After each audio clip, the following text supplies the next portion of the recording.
High বন্ধুরা, দেখো আমাদের রাস্তা দেখো। কচিটা একটু টাটা কর দেখেছে। হাই বন্ধুরা, তোমরা কেমন আছো? আমি তো ভালো আছি। তো আমাদের রাস্তা দেখো, ডুবে গেছে পুরো।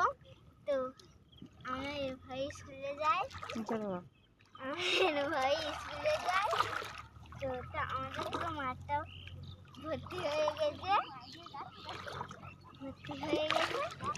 তো আমরা এখন এরকমভাবে স্কুলে যাই।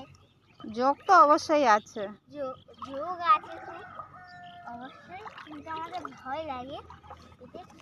ভোরে মা এক্ষুনি পড়ে যাচ্ছিল ফোনটা জলে। জল আমরা এত জলে যেতে পারি, এত জল আমরা বলার কেন। তো আমি এমনিতে ভালো আছি, তোমরাও ভালো আছো। আমি অবশ্যই ভালো আছি। তো দেখো, কমেন্টে জানিও এক কালি জল। তো কমেন্টে